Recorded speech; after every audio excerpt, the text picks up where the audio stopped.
All right, guys. How's everybody doing? Good. Good. You guys excited to start new stuff? More new stuff? Yeah. Because there hasn't been like a constant flow of new stuff at all. So, Definitely not. so I'm sure most of you know, my name is Scott. I will be the main instructor for all things front end for the remainder of your time here. I am also pretty well versed in Node and PHP as well. So when you guys are working on backend stuff, you can always ask I would say myself or Tim, but Tim's not here. Ask me or Tim on the other side. Cody's starting to learn a little bit of Node too, so definitely could ask him. One thing we're all really good about, if we don't know the answer to something, we're not going to BS you. We'll redirect you to someone who does know the answer. A couple housekeeping things before we get started. One, my teaching style is a little different than Dan's, so sorry, or maybe yay, I don't know. We're going to be doing mostly just live coding. We're going to be mostly just hands-on coding. I will be referencing some slides. There are slides for pretty much every topic we're going to cover, and you will have access to those slides in the agenda, but I'm not going to necessarily read through the slides one-off, with a few exceptions here and there. Like the first slideshow, we're going to kind of go through.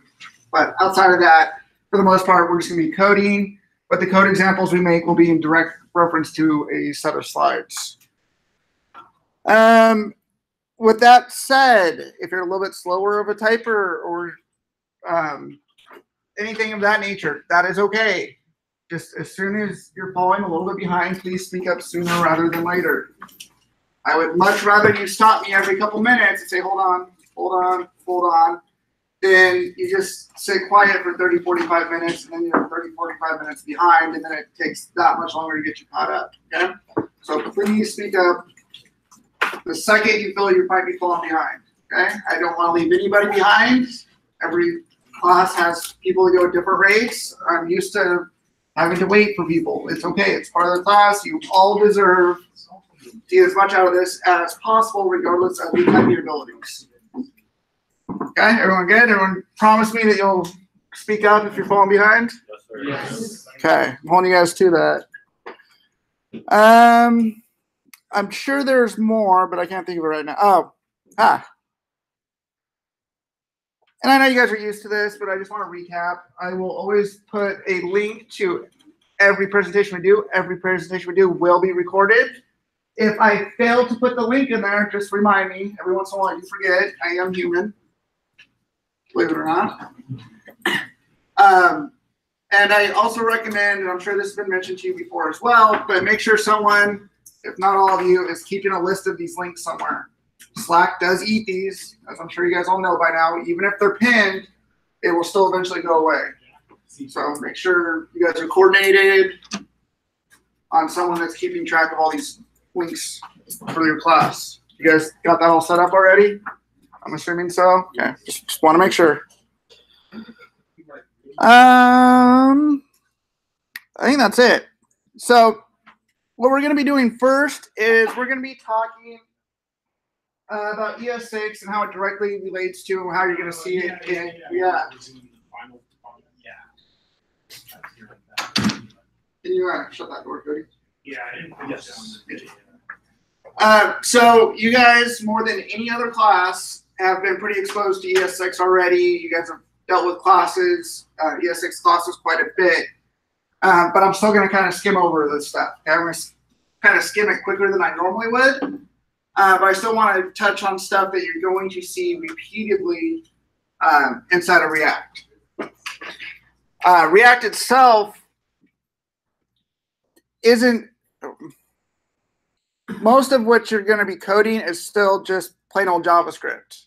Now there's certain confines and constructs you have to stay within React, but for the most part, you're still just using JavaScript. Very little of it is actually anything very React-y. So I just want to make sure there's a clear definition between what is just JavaScript, ES6 plus, and what is actually React. Okay? Very little of it is actually just React. All of this is mostly stuff you can do in any code. All right, I think for reals now. So if you would like to follow along, we will be going through ES6 intro. Did you guys install Node already or no? Yes. Oh, okay, good. Okay. I thought so, but then I saw it on the agenda and I got worried. Okay, so most of these concepts you should be familiar with. So I'm going to just kind of blow through these. But if there's anyone that you want to talk a little bit more about, ask. And this is all stuff we're going to be using, for the most part, on a daily basis moving forward. A lot of these stuff at the beginning of these couple slides doesn't really matter anymore. These slides need to be updated. A couple years ago, it's been that long already. When these were first written, most browsers didn't support any ES6 syntax. Now, most browsers support the majority of ES6. Now, of course, there's new stuff that comes out every year now. So some of the super new stuff that we may be using might still not be supported by a browser. So one way we are able to mitigate that, and we'll talk more about it when we actually get to React, is we use an actual compiler, a code library that will actually take all your JavaScript and backwards convert it to something that's more compatible across all browsers. Okay? For the ES6 portion of it, that is less of an issue than it used to be when these slides were written. But we'll be using a thing called Babel for other things other than just ES6. But one nice side effect of using Babel is it allows us to use pretty much the newest cutting edge JavaScript without having to worry about compatibility issues.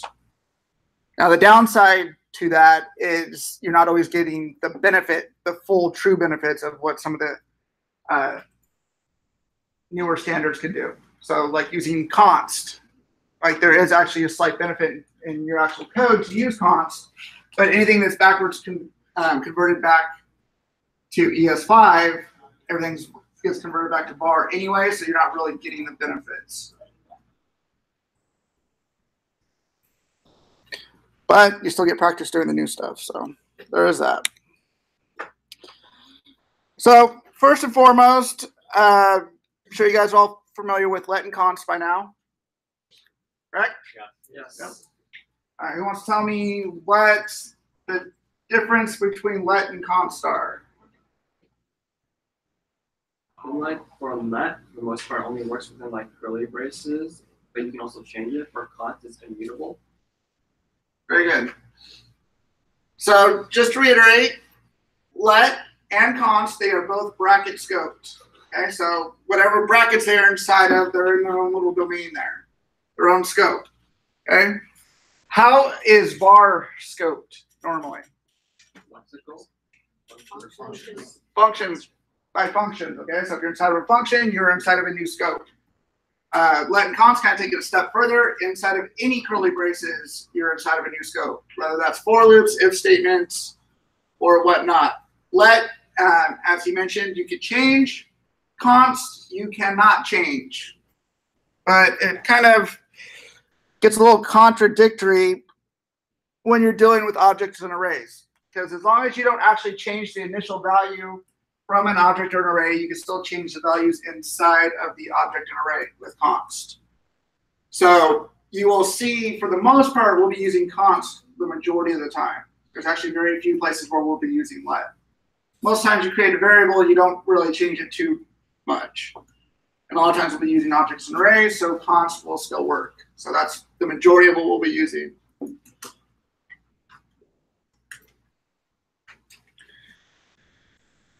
Now, is there anything inherently wrong with using var? Is there any reason we should not use var? It gets too cluttered and you have a bunch of bars everywhere. Can, but the real answer is the new standard now is let and const. But outside of that, I mean, other than it just not being a cool thing to do anymore, there's nothing wrong with var, and you'll still run into certain situations where var is still actually helpful.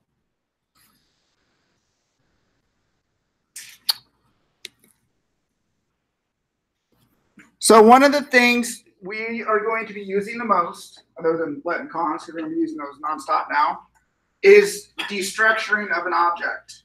Okay? We're going to be using this all day, every day. So initially, I will kind of write it both ways when we're coding to kind of show what it's doing, but I'll slowly move away from that and go to straight just destructuring. Have you guys all seen destructuring at this point? Yes. Does anybody have any further questions on it? We will be doing some examples shortly.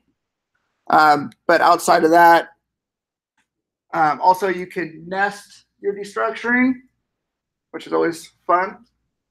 And there's a lot of other cool tricks you can do with destructuring as well that we'll kind of talk about as we go.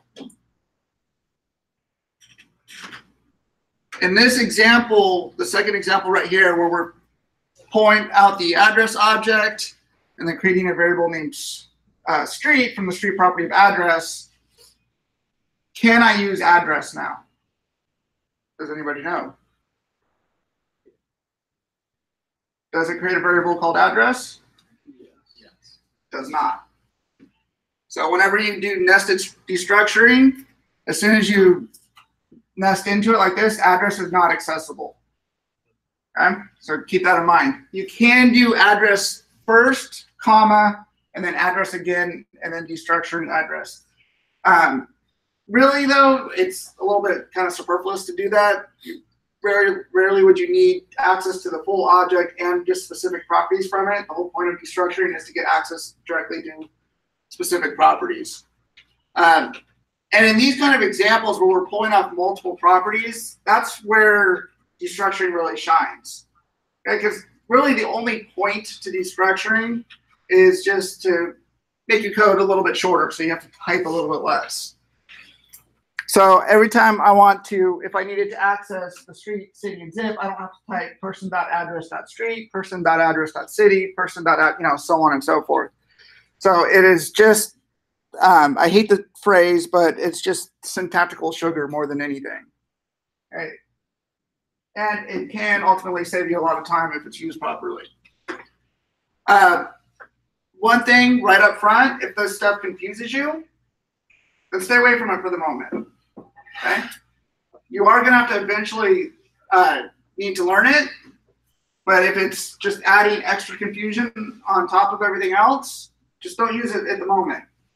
Okay? Until you get a little bit more sure-footed on other, all the underlying concepts first. Most of the ES6 stuff, you don't have to use in React. Okay? We're going to be using it, and if you look up examples online, they're going to be riddled with ES6, so you need to be able to recognize it. But if you're not comfortable enough writing it that way yet, that's okay. Okay? Write it the way that you can make it work. That's always the most important thing to do. Any questions on destructuring, nested destructuring?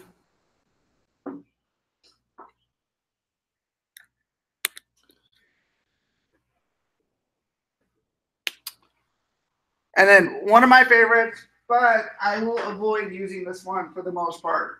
Okay? If you understand this, feel free to use it. But I'm going to avoid it because a lot of things we're going to be writing will be kind of complex already, and writing objects this way can add kind of a level of confusion when you're looking at it. Once again, if you understand how this works, feel free to use it. I'll be typing everything out longhand way. But what this does is that, what's going on here?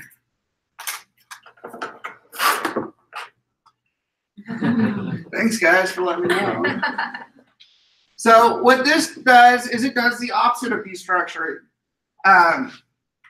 Shit, what's the name of it? It's actually not. That would make too much sense. Structure. There's a better word for it. Or not a better, there's a horrible word for it, but the real technical term, I forgot what it was.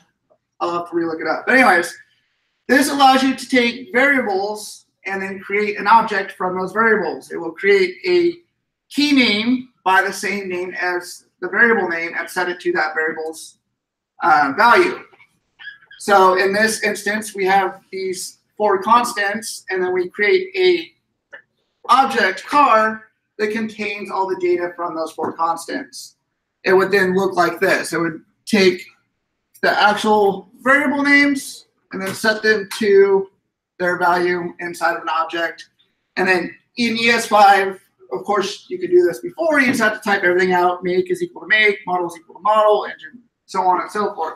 And you kind of see the redundancy here, which is, you know, where this idea came from. It's like, if it's all going to be the same name anyways, why type everything twice? Okay? So I love this, and I think it's one of the cooler features that was added. However, it can make some of our code look a little bit more complicated than it needs to, especially in places where we'll be doing like function calls and directly passing them object literals and stuff. It can get really confusing on what's actually happening. So I'm going to, for the most part, avoid writing stuff like this. But once again, feel free to if you feel comfortable with it. Template literals. This one you'll be using daily. Anybody? I'm sure you guys have all been exposed to this quite a great deal by now. Anybody have any questions on template literals? Just a fancy, nice way to concatenate strings together. Once again, if you have questions, guys, make sure you're speaking up, okay? Don't let other people in the class dictate what you're asking. I have a question. Yeah. Yes. Is there a time when we shouldn't use template literals? Because I feel like I just want to write everything template literals since it's so much easier. The only time I wouldn't is if you're not concatenating anything in there. If you're just making just a string literal and you're not putting any variables inside of it, I would not use backticks. So it's actually a little bit slower process. So, but outside of that, no. If you're doing concatenation, template literals, way to go. Thank you. Yeah, no problem. Thank you for the question. All right, and then this is just more on template literals, showing that you could do all kinds of cool stuff inside of the actual $ curly brackets. Does anybody know what this construct is called here? Yes. So this is a ternary. We're going to be seeing these a little bit more. Okay, I'm not going to inundate you with them, but for certain things in React, they're just a little bit more convenient to write. There's a lot of places where you want to do inline if statements. They're actually, as long as you understand if statements, they're actually not that bad to understand. It's when people start nesting them and being a-holes about it that they become a pain in the butt. But as long as they're kept simple, they're not that bad. You know, some kind of comparison or conditional, if that evaluates to true, the first thing happens. If this evaluates to false, then the second thing happens. That's it. There's really nothing more, nothing less to them. All right? But whenever we do use one, we'll make sure to step through it again, make sure everyone's on the same page. All right. So first place where we're going to slow down just a tad and make sure everyone is on board with fat arrow functions, because these we are going to be using everywhere. And it's very important to know the difference between a fat arrow function and a regular function. What is one true thing about fat arrow functions? You're anonymous. They are anonymous. That was the exact answer I was looking for. Someone got another one? No, they're not hoisted. They are not hoisted. I think they're also binded too. Yeah, so that's one of the, that was going to be the next big thing, is they retain the this of where they're actually defined, okay? Whereas a regular function retains the this of where it's called, okay? Which is a huge, huge distinction, and we're going to run into issues because of this a lot. So it's very important to understand the difference between using a fat arrow function and a regular function. This is one of the few things where we will be using ES6, and it will make a difference if you don't. Okay? Most of this stuff, especially the stuff we've covered so far, if you write it in the older ES5 style, you're not really going to hurt anything. It'll work fine. Fat arrow functions, you can start running into some issues, though, because of the binding. There's one other very important thing about fat arrow functions that will get everybody at least once, and that is the implicit versus explicit return. Okay, so a fat arrow function followed by curly brackets, that creates a regular function body, And if you want to return something from it, you need the return keyword. Versus the one-line implied return, which we could also break up onto multiple lines by surrounding in parentheses. But if we just do something directly following the fat arrow function, whatever follows it will automatically be returned. Okay? No return statement. If you put a return statement there, it will actually cause issues. And so you really have to be very cognizant of using curly brackets versus parentheses or even single line. Now, the way this actually works is it's intended for single line functions. So if you did this on the same line, you need the parentheses. The parentheses are just there to break it up onto multiple lines. And especially with React, you'll be returning large blocks of code. So you always want to surround it in parentheses. Okay? Now, can anybody think of any downsides to possibly doing it this way? It's for sure gonna return something. Well, it's for sure going to return something. Not necessarily a downside, but what if I need to check the value of X? What if I want to console log something in there? Or what if it comes up that I need to do some kind of other logic in there? You can't. Okay, so you have to just be directly returning some value. It has to be something that you can do in one statement. If you need to do anything in more than one statement, then you need to use curly brackets and the actual return statement. Okay, one big thing, especially in the beginning, it's very useful to console log stuff. Okay, so you cannot throw a console log in here. So be careful with using these. Ultimately, you'll probably gravitate towards this eventually, and it is a much more concise way to write your code. Just be aware of some of the pitfalls of it.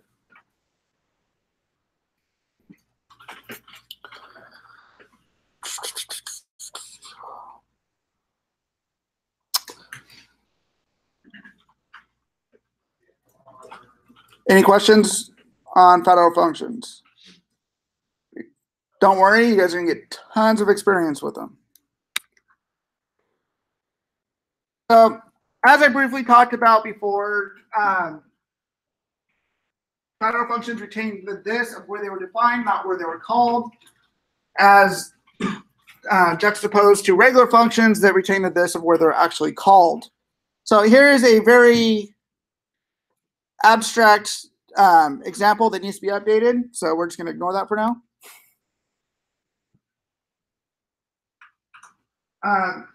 But we'll be dealing with the this issue and binding this and all that stuff a whole lot in React. So I know you guys have probably been dealing with it a little bit with classes as it is, but you're going to see it nonstop in React. And this is because everything's done with callback functions and stuff like that. So you end up with a lot of issues of this if you're not handling it all correctly.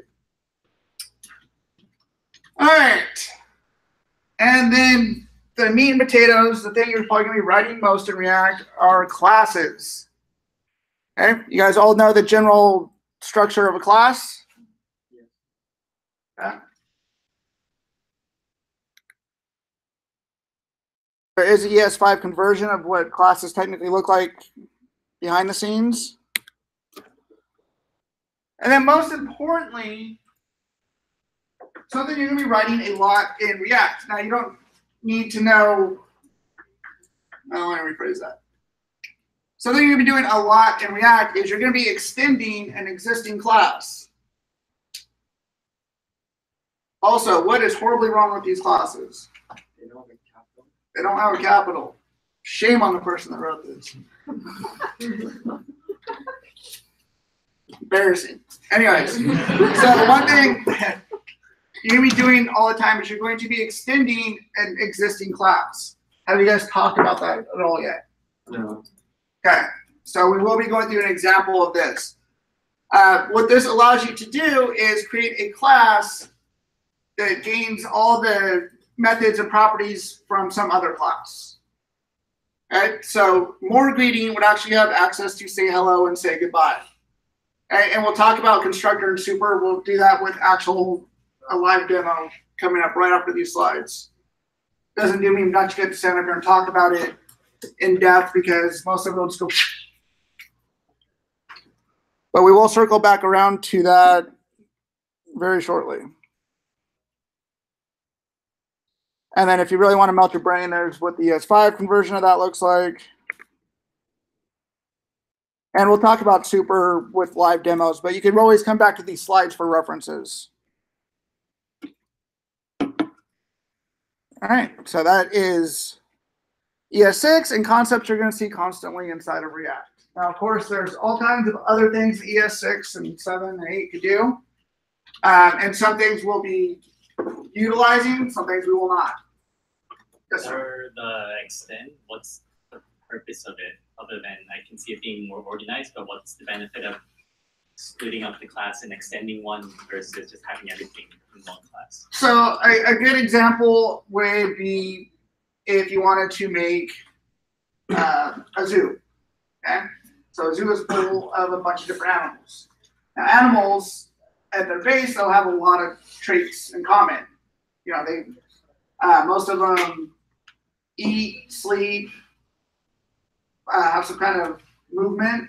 So you can make a base class called animal that has kind of the base, all common functionality of an animal. And then from there, you can extend animal to like a bird. And then bird can have, you know, wings and whatever else is unique to a bird. And then you can also extend animal again and make a bear, and make a hippo. So it gives you a base starting place to make a bunch of other offspring classes from. And like what we'll be doing is in React, there is a base class called component that has all the functionality of a React component. So we don't have to keep rewriting that code. We just extend their component class, and then we add our functionality onto it. Thanks. So, very good question.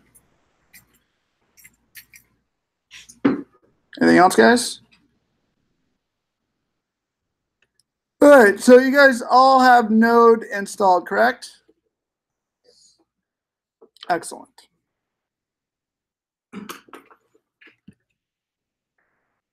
Did you guys do a little bit of Node with Dan already? Very little bit? Okay.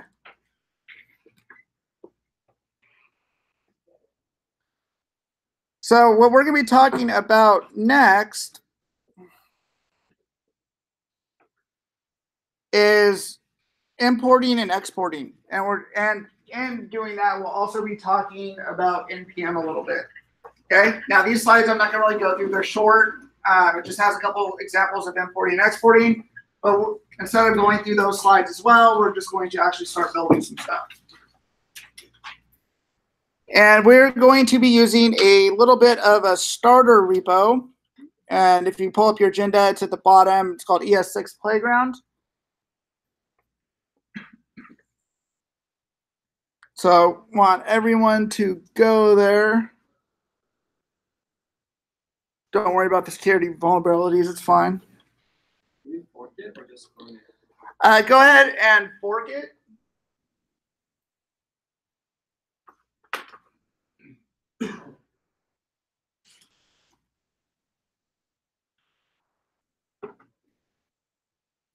So we'll actually talk about what this means and what that means when you see it in a minute.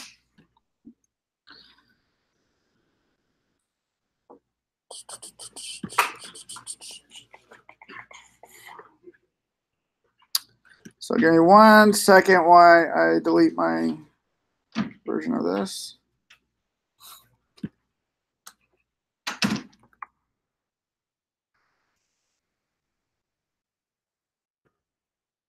So go ahead and, like I said, fork it. Don't do anything else yet, though.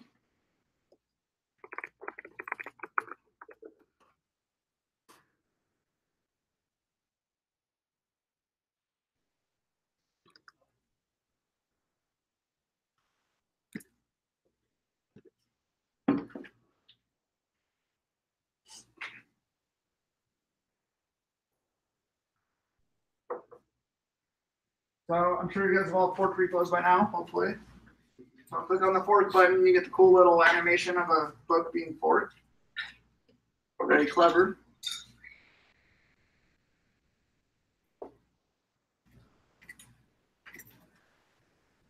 All right, now what I want everyone to do is open your terminal. If you're on Mac, Command spacebar, start typing terminal, that will terminal. If you're on Windows, open bash. I'm sure most of you guys know this by now, right? Yeah. If not, it's okay. So we're going to be doing a lot more with the command line, okay? So we're going to be making directories, going to be doing just a lot more in general with the command line than what you've probably been doing so far. So when you open the terminal on Mac, or if you directly open bash, it should put you in your home directory. Okay, your home directory is the folder for your user that you are logged into. If you ever need to know where exactly you're at in your terminal, anybody know the command? All right. So pwd, and that will always tell you where you're at. Okay, so like I said, when you first open the terminal, you will always be here, unless you open bash by right-clicking and get bash here or whatever. But outside of that, terminal's always open to your home directory. All right, so you all have a LFZ folder on your desktop, correct? So when I want to navigate to their LFZ folder, it should be for Mac and Windows. It should be the same: CD desktop, capital with a capital D, and then LFZ, and then enter. Remember, as you're typing file and folder names, hit tab. It will autocomplete. Okay? It's not being lazy. It's being efficient and verifying that you are typing the right thing. If it doesn't autocomplete, that means something is probably wrong, or you haven't typed enough letters yet. Okay? But if you hit tab a couple times, it'll give you a list of all possibilities if there are any. But take advantage of that. Don't try and be a hero by I'm typing the whole thing out manually every time. Okay? You're gonna mess it up if you do that. Anybody need any help getting to their LFZ folder and their terminal? Everyone good? You guys are making me nervous. Normally there's already problems. All right. So for obvious or maybe not obvious reasons, I don't use the LFZ folder because it'd be beyond full of crap. So I use a folder that is your class name. So I'm going to navigate to somewhere a little bit different on my computer, but I want you guys to all stay right where you're at in your LFZ folder.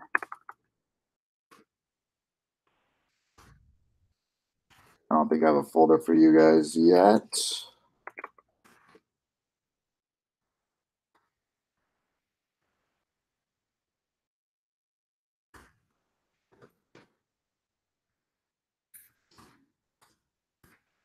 So when I tell you guys to go to your LFZ folder, you're going to know exactly where you're at right now, as long as none of you was lying to me. And I'm going to go to my C2.19 folder. Okay, that is the equivalent to my LFZ folder for you guys. Okay?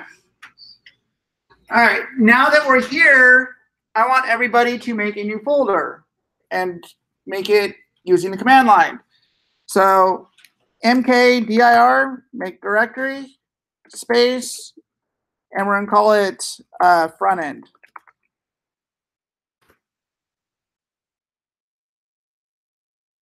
And then enter on that, and then cd into that folder.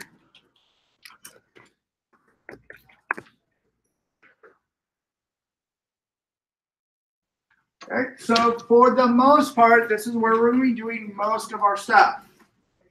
Okay, there will be a few exceptions, but for the most part, we'll be doing a lot of the practice stuff in here.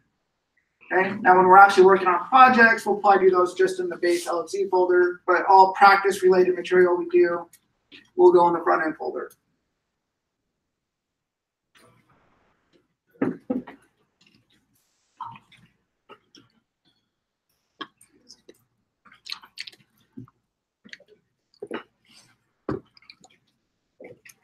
All right, anybody have any trouble? Anybody get lost? You guys got it, or no?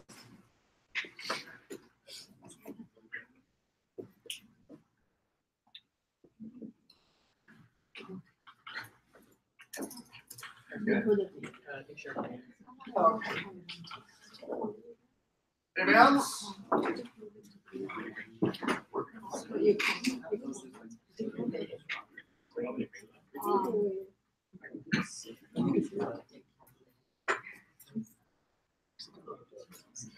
Everyone all good? Yes. Okay.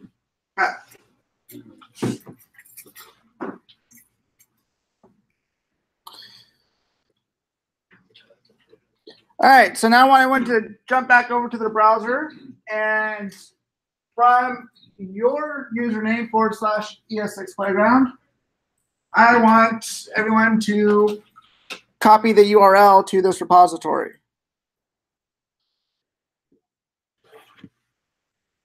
Once you copy the URL to the repository, back in the terminal, in the front end folder, we're going to type git clone and then paste in the URL.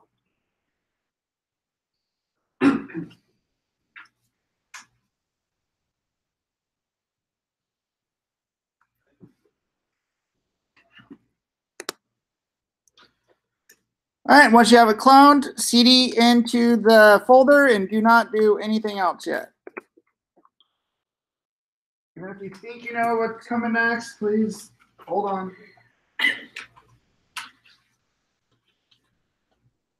All right, how many people in here are using VS Code? Majority of you? Okay. How many in here are using VS Code on a Mac? Okay. So, do any of you know the code command on Mac? So, if you are on Windows and you're using VS Code, only if you're using VS Code, you can type code space period and then enter. If you're on Mac, I'll show you how to make that work on yours as well. If you are using anything other than VS Code, I don't know the cool shortcuts for other code editors, so you don't know. But I will still help you with getting set up. Just 1 second. Very important about this command. What does period mean?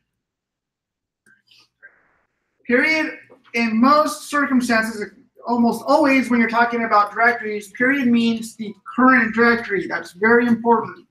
Okay, you're going to be seeing that come up in other places, but we're saying open VS Code to the current directory. You can specify a folder if you want. You can say code, and then say a folder name, and it'll open that folder as well. Okay, so you're telling it a folder to open here. You're just telling it to open this folder.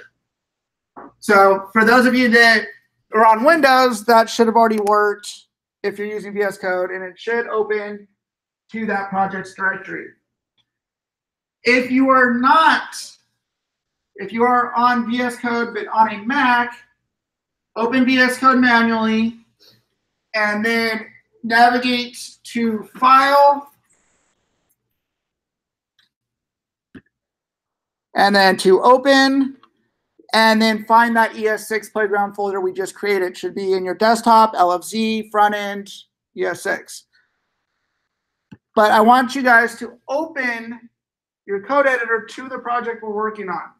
If you're using PHP Storm or anything else, open it however you know how to open your code editor, and then go to File, and there should be like Open Directory, Open Folder, Open something, okay? And then find the ES6 folder. If anybody needs any help opening the code editor to the direct project, let me know. I'll come around and help you. Everyone good? You guys are really scaring me. No. Don't worry, there's more issues by now. I'm using PHP Storm, so go to Open Directory. Yeah, so yeah, go to File, and then just, sorry. Cancel. File, and then go to Open. Yeah, go to and then you should go to the desktop, run it, and then that, and then open. Yep. And then do this window. You just want to. I just want to make it so. Should be good. If it doesn't open, let me know. But it should work. Anybody else? Anybody else? So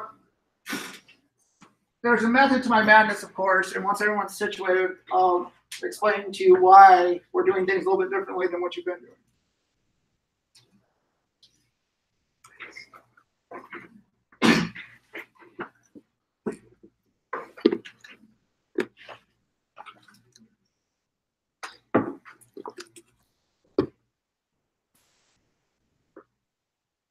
Everyone's all good?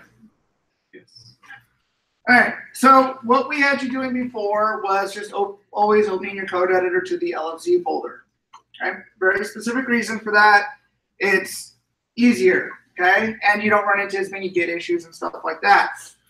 But when you're working on the projects we're going to be working on moving forward, they are much larger projects, and the folder file structure can get pretty intense. If you're already nested inside of an LFC folder that's nested inside of a front-end folder, and you have 9,000 other projects in there, it can be very easy to get lost. So when we're working on anything here, you're going to be opening directly to the project we're working on. Also, if your computer's a little bit older, and especially if you're using like PHP Storm or something, and you open the whole LFZ folder, it could really bog down your computer because it's trying to parse through all those files all the time. Okay? If you open it directly to one project, it's going to run much more efficient. I'm sorry. Like somehow the new scene chart that I adjusted afterwards did not go through. So the second one I swapped you guys, but oh well, you're here. You said like about thinking about your back. So I think she's feeling it. Just lean back. We're gonna take a break in a minute. If you guys want to switch, that's fine. Yeah. All right, and before we do take a break, we'll take a break in just a minute. All my VS Code users on Mac, follow along quickly with me. Okay, this is only if you're on Mac and using VS Code. Everybody else, just hold tight for 1 second. Okay, you're gonna hit Command-Shift-P. That should bring up this little window. Command-Shift-P. And then you're going to type the word code. And then somewhere in the options, you should see shell command, install code command, and path. Yours might be in a little bit different order than mine, but you should still see that. Shell command, install code command, and path. Go ahead and click that, and then you'll get a little notification in the bottom right saying that it was installed. Now you can use the code command. Unless you didn't move your VS Code files to the applications folder. Anybody not do that? Anybody not know what I mean by that? Can you explain that? Yeah, so when you download VS Code, it'll put the actual application in your downloads folder, and you can still run it from there. Which is, I won't even say it's fine, because it's really not. But the real issue you're going to run into is like when you do install command shell and path, as soon as you close it, like all that stuff goes away, and your code command will stop working. So it needs to, all you have to do is literally drag the icon to the applications folder if it's not already. An easy way to find out is if you go to Finder,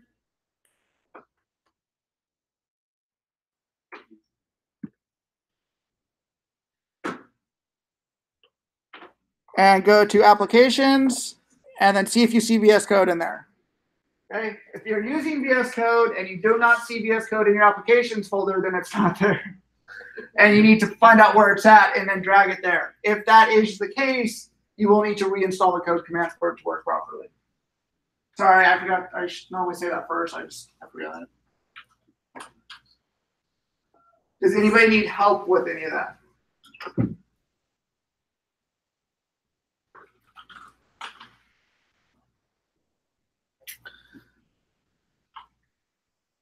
So if you are using something other than VS Code, like let's say PHP Storm, don't feel rained on, don't feel left out. PHP Storm is a very good code editor. Okay?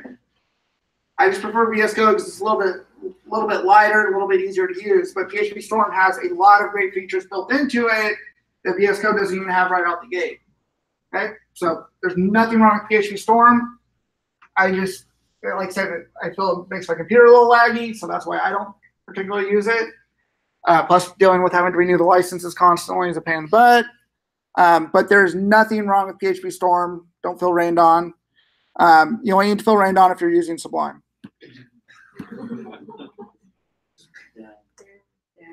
Yeah. I think it does it just out of spite. Because nobody would willingly use Sublime. All right, anyways. All right, so let's go ahead and take a break. I'll see you guys back in about 35. And we'll dive into what we just installed or downloaded.